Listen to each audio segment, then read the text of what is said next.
Welcome to step 9 of the strategy process, which is create a social media content calendar and schedule posts. So now we're ready to create something, to get it out there, or at least schedule to get live all these posts.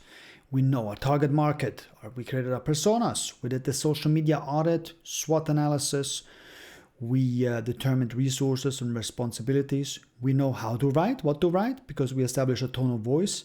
We know on what platforms on step 6.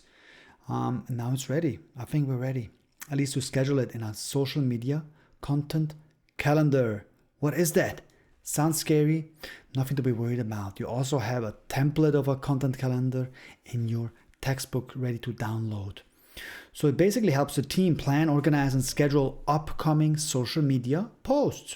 It usually includes the platform, day, post time, post topic, post text, your asset, what do you want to post, image, video, GIF, sometimes embedded in the file, sometimes it's a link to the high quality asset, and call to action. What is your call to action? As an example, I encourage you to download the content calendar template from your textbook.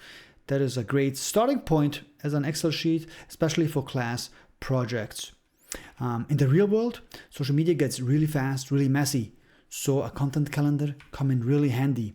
We can include all of the following and more. Sometimes we even have status if it's a draft, if it's posted, if it's scheduled, and it changes, okay?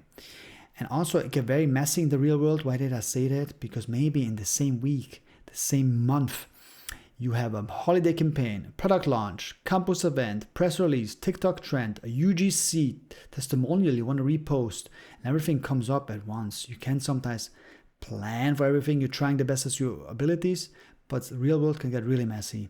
So a calendar like that helps the team see everything in one place to avoid last minute posting panic. We can also look at an example. Here, a brand might plan, for example, our coffee shop, fictional that we talked about in the previous videos, might plan to post an Instagram reel on Monday, as an example. We have an Instagram reel on Monday, and then maybe on Tuesday, we're going to post a LinkedIn, on TikTok, on Wednesday, maybe a Friday. We have another post regarding customer review. We're going to post that. TikTok, what was that? That was behind the scenes, a fun video, has to be obviously platform specific. And the content calendar, this way, keeps everybody updated and on the same page. The content calendar keeps the team aligned, so everyone knows what is being posted, when it goes live, and also who's responsible for it. Also in the real world, it might not be an Excel sheet or something simple, because bigger teams need better software to collaborate together. So if you've ever been a social media marketing intern or worked in the industry, you've seen any of these software before, or at least heard of them. In the real world, people and teams use Hootsuite, Sprout Social, Buffer, Sprinkler, or HubSpot. And these tools help teams plan posts, schedule them, collaborate, manage approvals, and track performance, all from one single dashboard. That's why they pay for these tools. And in your textbook on the bottom, if you scroll down in step 9, there's also a video embedded, how to use Hootsuite as an example. It's a YouTube link from the Hootsuite Academy on YouTube. Highly encourage you to watch these videos. If you're curious about another platform, highly encourage you to look them up online on YouTube and look up to see how such a platform looks from the inside. Also, the post should not be identical on every platform. Just as a reminder, remember, the same campaign idea can absolutely show up across all social media platforms, but it should be adapted for each space.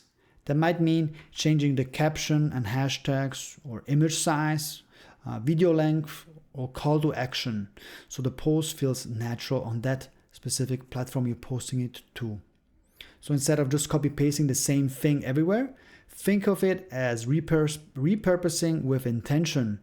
So one strong idea can become several platform-friendly posts. All right, once those posts go live, the work is not quite over yet. The next step is to track, analyze, and tune. In our last step, step 10.